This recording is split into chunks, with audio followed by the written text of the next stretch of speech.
से पूरा देश ही नहीं पूरा विश्व परेशान है। दूसरी तरफ वहीं बिहार की अगर हम बात कर लें तो बिहार में दोहरी मार बिहार झेल रही है। एक तरफ बाढ़ से लोग परेशान हुए तो दूसरी तरफ कोरोना से मार झेल रहे हैं सब। और सरकार की बात करें तो सरकार के सिस्टम बाढ़ में भी और कोरोना में भी पूरी तरीके से फेल है।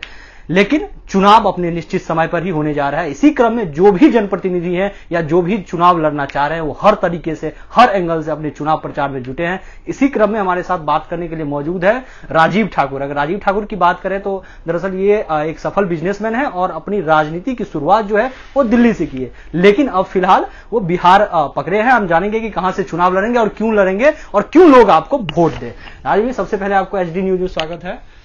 बहुत बहुत धन्यवाद आपके एचडी न्यूज के सभी दर्शकों को और आपके सभी दर्शकों को जो आज करगिल विजय दिवस है उसका हार्दिक शुभकामनाएं और बधाई।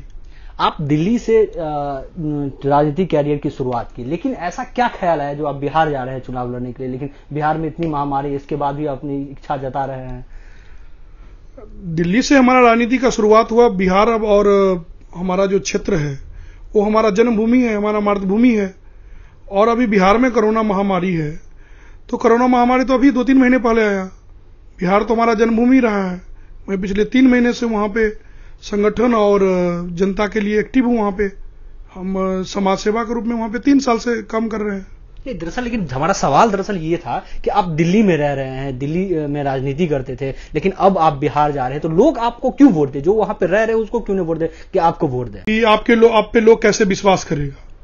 मैं आपको आश्वस्त करना चाहता हूं कि जो गौराबोराम विधानसभा और हमारे क्षेत्र का जो जनता है वो पूर्ण रूप से मन बना लिया है कि वहां में युवा के नेतृत्व में वहां पे कमल खिलाएगा।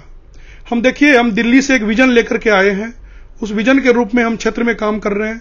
हम सिर्फ आज ही नहीं आए हैं, पिछले 3 साल से हम अपनी सामाजिक संस्था युवा उत्थान फाउंडेशन से लोगों को मदद कर रहे हैं। जो किरतपुर के सुदूर एरिया है, आपको मालूम होना चाहिए आज से 1.5 साल पहले उस सुदूर एरिया में जहां पे कोई जनप्रतिनिधि नहीं पहुंचता है, वहां पे हम अपने संस्था के माध्यम से लोगों के बीच में मेडिकल कैंप जाकर के लगाया, लोगों को शिक्षा के प्रति जागरूक किया। इस तरह से बहुत सारे हम अपने क्षेत्र में काम किए हैं और करते आ रहे हैं, जिससे लोगों का पूर्ण विश्वास है, युवाओं का पूर्ण विश्वास है और पार्टी का पूर्ण विश्वास हमारे ऊपर में होगा। और पार्टी अगर हमको मौका देगी तो हम वहां से चुनाव लड़ेंगे और जीतेंगे भी। लेकिन आप इच्छा कहां से जाहिर कर रहे हैं? दरअसल कोई तो आपका क्षेत्र होगा कि हम यहां से चुनाव लड़ना चाह रहे हैं, आप आला कमान को भी बताए होंगे कि हम यहां से चुनाव लड़ना चाह रहे हैं और यहां पे मेहनत आप कर रहे हैं, तो कहां से इच्छा है आपकी चुनाव लड़ने की? देखिए, गौराबोराम विधानसभा में हमारा जन्म हुआ है। हम वहीं पे 10वीं तक की पढ़ाई किए हैं और उस शिक्षा के लिए हम दिल्ली आए। दिल्ली में हमने अपना राजनीतिक स्टार्ट किया। हम राष्ट्रीय स्वयंसेवक संघ से बचपन से जुड़े हुए आए थे, तो भारतीय जनता पार्टी का विचारधारा हमको पसंद हुआ। हम भारतीय जनता पार्टी में ज्वाइन किए और इसी के रूप में हम वहां पे काम कर रहे हैं। तो गौराबोराम विधानसभा हमारा जन्मभूमि, अगर पार्टी हमको मौका देती है तो वहीं से चुनाव लड़ेंगे। लेकिन अगर अभी की बात कर ले तो अभी तो अलायंस है जेडीयू, एलजेपी और बीजेपी। तो अगर गौराबोराम की बात कर ले तो जेडीयू के सीट में वहां पे सिटिंग विधायक भी हैं, तो क्या लगता है कि उसका काट के आपको टिकट मिल पाए? और इसी के रूप में हम वहां पे काम कर रहे हैं। तो गौराबोराम विधानसभा हमारा जन्मभूमि, अगर पार्टी हमको मौका देती है तो वहीं से चुनाव लड़ेंगे। लेकिन अगर अभी की बात कर ले तो अभी तो अलायंस है जेडीयू, एलजेपी और बीजेपी। तो अगर गौराबोराम की बात कर ले तो जेडीयू के सीट में वहां पे सिटिंग विधायक भी हैं, तो क्या लगता है कि उसका काट के आपको टिकट मिल पाएगा? देखिए, ये तो हमारा शीर्ष नेतृत्व तैयारी करेगा कि कहां से लड़ना है चुनाव और किसकी सीट पे लड़ना है। लेकिन वहां के युवा को मांग है, वहां पे भारतीय जनता पार्टी के कार्यकर्ता का मांग है कि ये सीट परंपरागत तरीके से 1972 ईस्वी से जब जनसंघ काल में 1972 में हम वहां से चुनाव जीते थे, तो वहां पे भारतीय जनता पार्टी के पक्ष में ये सीट होना चाहिए। बाकी हमारा शीर्ष नेतृत्व जो निर्णय करेगा हम उस निर्णय के साथ में हैं। अगर वो जेडीयू के खाते में अगर वो सीट चली जा रही है गौराबोराम जहां से आप लड़ना चाह रहे हैं, तो क्या चाहेंगे कि हमें दरभंगा से कहीं से मिले या कहीं भी से हमें चुनाव लड़ा दिया जाए? ये हमारा पार्टी तय करेगा। मेरा मन है अगर पार्टी हमको मौका दे तो हम गौराबोराम विधानसभा से ही चुनाव लड़ें।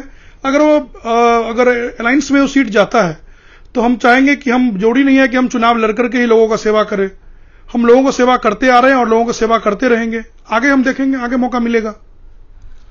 तो ये थे हमारे साथ राजीव ठाकुर, जिनको आपने सुना कि चुनाव लड़ने की इच्छुक हैं और अपने तरीके से हर कोशिश और हर ये प्रयत्न कर रहे हैं कि हम गौराबौराम से चुनाव लड़े। लेकिन अगर हम गौराबौराम की बात करें तो वहां पे अभी जेडीयू के विधायक और मंत्री भी हैं, मदन सहनी, वो सिटिंग सीट है जेडीयू का। तो ऐसा लग नहीं रहा कि जेडीयू सीट वहां से छोड़ेगी। अगर छोड़ेगी तो बीजेपी के प्रत्याशी हैं वो अपना दावेदारी भी पेश कर रहे हैं कि हम गौराबौराम से चुनाव लड़ेंगे।